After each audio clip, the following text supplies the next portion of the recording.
Bom dia, tudo bem com vocês?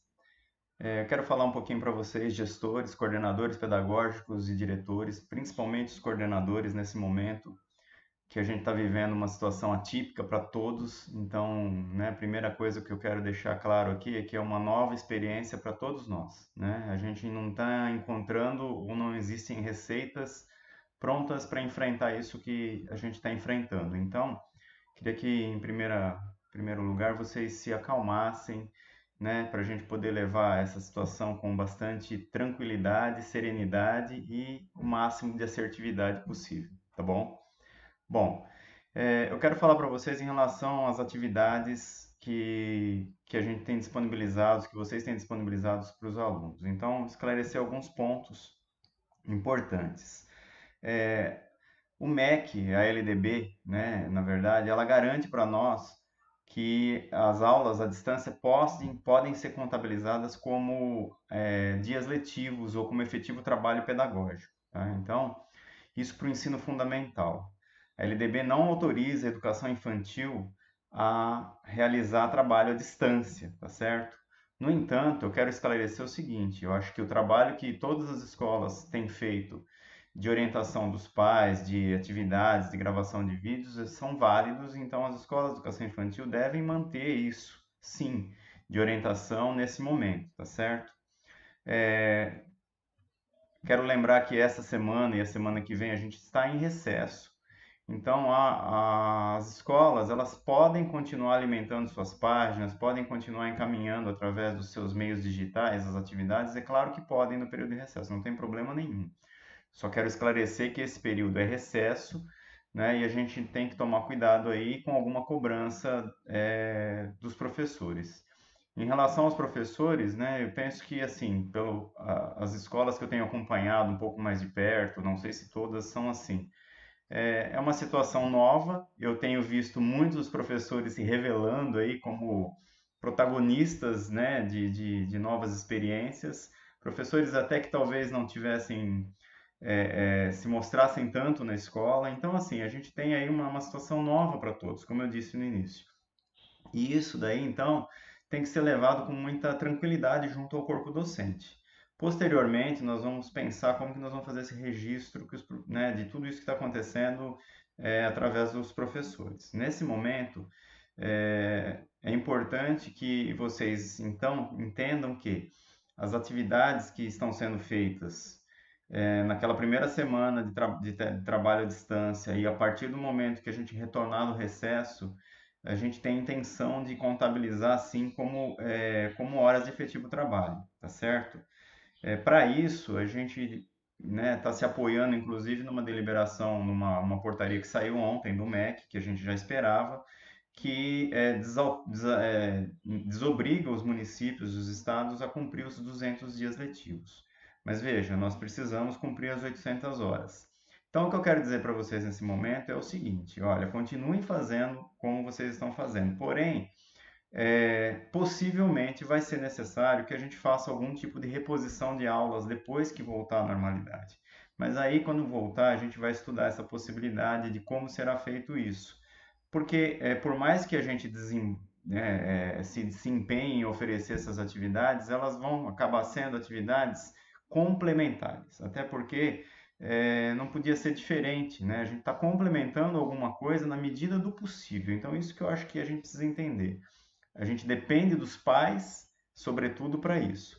Portanto, a Undime, junto com a Secretaria Estadual de São Paulo, ela fez um documento que a gente está encaminhando para vocês agora, que visa orientar as famílias de como realizar atividades. Então, esse documento ele é interessante, né? Eu vou diminuir aqui um pouquinho, a gente vai mandar esse documento para vocês, tá certo? Veja, orientação às famílias dos estudantes das redes estadual e municipal de São Paulo. Ele é um documento simples a princípio, tá? Tentaram fazer com uma linguagem simples, mas a gente sabe que mesmo assim eu li o documento e não é tão simples assim, mas é um documento que vai cuidar da família, essa é a intenção. Então, esse documento é um primeiro passo. Veja, tem a educação infantil, sugestão de atividades, do que se pode ser feito. Aí eles mandam aqui links com QR Code, inclusive, para a família já ir antecipando, depois os anos iniciais tal, e vai até o ensino médio isso, tá certo? Então, eu acho que isso é importante para vocês disponibilizarem, primeiro leiam com muita atenção, mas é importante que esse documento chegue ao máximo de pessoas possível, né, através das fanpages, através de WhatsApp, enfim, da forma como vocês puderem alcançar as famílias, tá bom? E aí eu quero entrar num outro aspecto que eu acho importante, né? Eu tenho visto aí muita produção independente das professoras encaminhando para as escolas e vocês colocando nas fanpages de vocês, principalmente.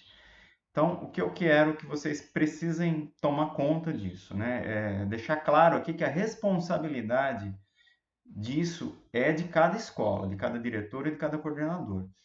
A gente tem que zelar muito pelo tipo de material que vai ser colocado. Então, por favor, principalmente os coordenadores pedagógicos, materiais que vão ser postados e disponibilizados ao público, porque tem uma questão. A hora que você põe numa fanpage, você tem que ter consciência que não é só o seu aluno que vai ter acesso àquilo, aquilo vai cair no mundo, literalmente, né? Então, qualquer equívoco, qualquer coisa meio estranha ali né, pode virar um problemão. Então, a gente tem que tomar muito cuidado com isso, tá bom? Então, primeira coisa, os coordenadores pedagógicos filtrar. E qual é o parâmetro para filtrar isso? Vocês vão ver nesse documento do Estado aí que eles seguem o quê? Currículo Paulista, BNCC. E isso daí a gente sabe que tem uma concepção o quê? Sócio-interacionista. Tá? Isso é claro para todo mundo. Nós temos, então, como base para colocar atividades lá o quê? Livro didático, né, que está pautado nessa concepção, e o ler e escrever no ensino fundamental. Na educação infantil, o referencial municipal, que ainda está numa linguagem não atualizada, também é uma referência dentro dessa linguagem. Então, atividades conceituadas apenas, por favor, em uma concepção socio-interacionista, tá? Não vamos colocar, ainda que dentro das escolas existam algumas práticas não tão interacionistas, não tão construtivistas, não é esse o lugar de colocar esse tipo de atividade agora. E eu acho que o fundamental, qualquer atividade que seja disponibilizada, tanto em vídeo quanto para imprimir, ou para fazer online, ou sugestão de links de um monte de outros sites que a gente sabe que estão disponíveis hoje, abertos, para que os pais possam fazer isso em casa.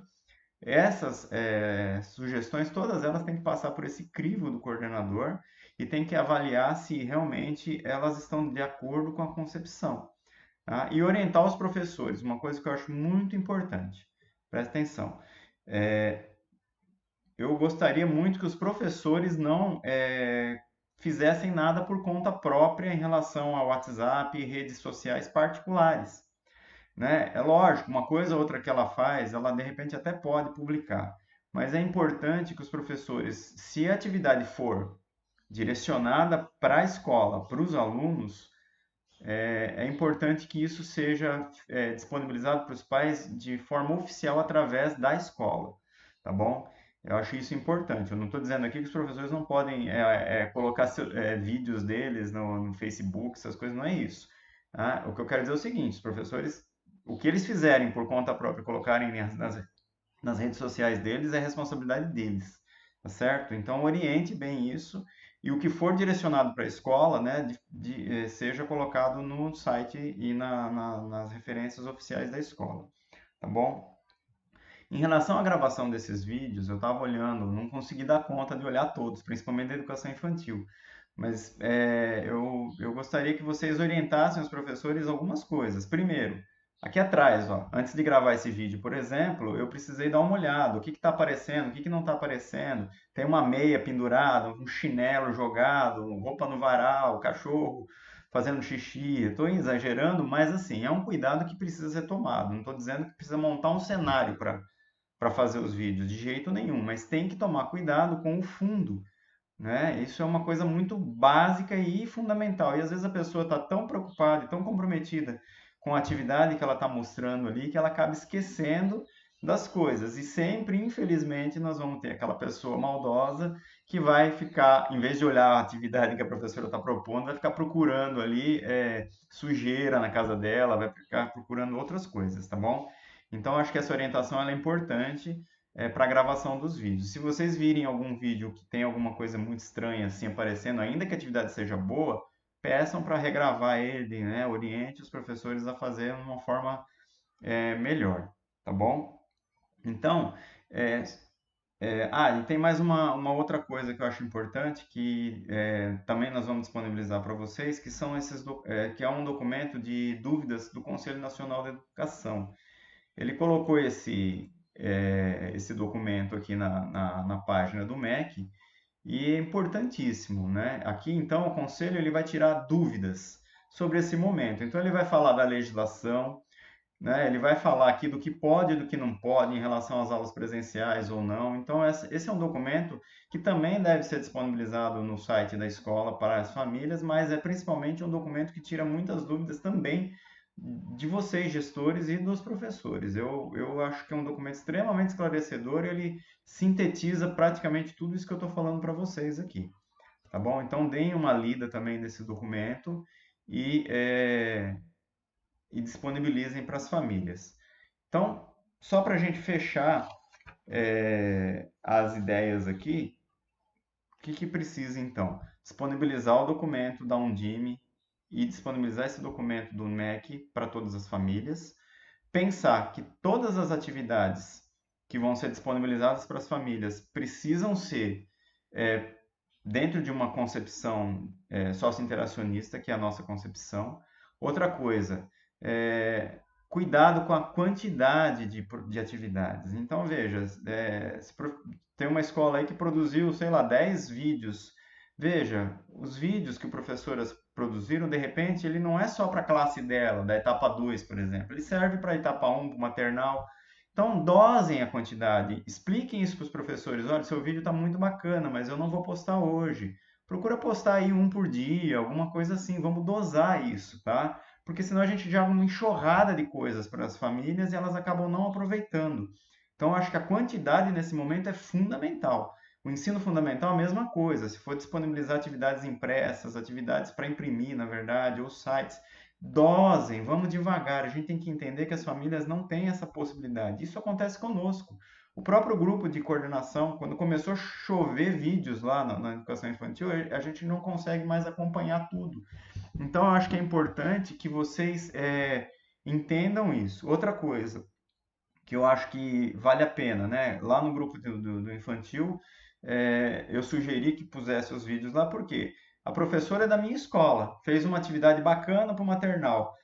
Eu posso pegar esse vídeo e colocar na escola X? Posso, não vejo problema nenhum, desde que as professoras autorizem isso, tá bom?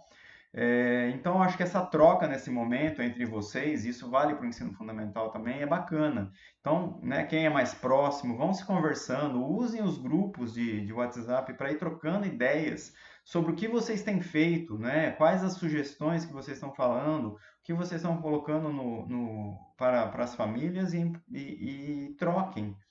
E dosem bastante isso, por favor.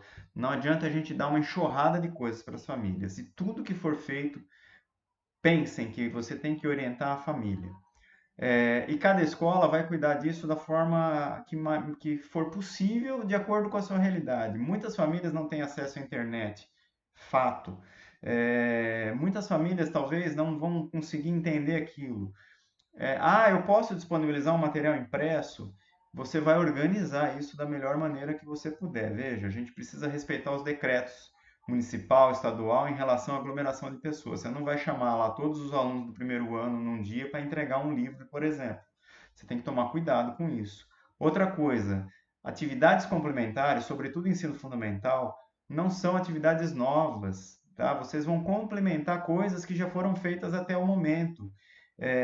Alguma coisinha além daquilo. Então, a gente vai ter que bater, sobretudo nos anos iniciais, primeiro, segundo, terceiro, muita coisa em relação à leitura, né? Então, o que a escola pode fazer? Disponibilizar e-books, disponibilizar coisas nesse sentido, para que as crianças tenham acesso. Então, não adianta muito, né, a gente se desesperar. Veja, não vamos conseguir compensar o tempo perdido, né, nessa parada agora. Nós vamos ter tempo para isso quando voltar. Não sei quando vai voltar. Isso depende das autoridades de saúde, não depende de mim, nem depende de vocês. Então, o que eu peço aqui é que nós façamos o que está de fato ao nosso alcance, sem estressar as famílias, sem estressar os professores e sem ficar estressado, tá bom? Então, espero que tenha contribuído um pouco e tenha esclarecido as questões fundamentais aí que nesse período que a gente tem que lidar com essa situação, e a gente vai conversando aí por WhatsApp, por telefone, enfim, e tirando as dúvidas na medida do possível, tá bom? Então, muito obrigado e até a próxima.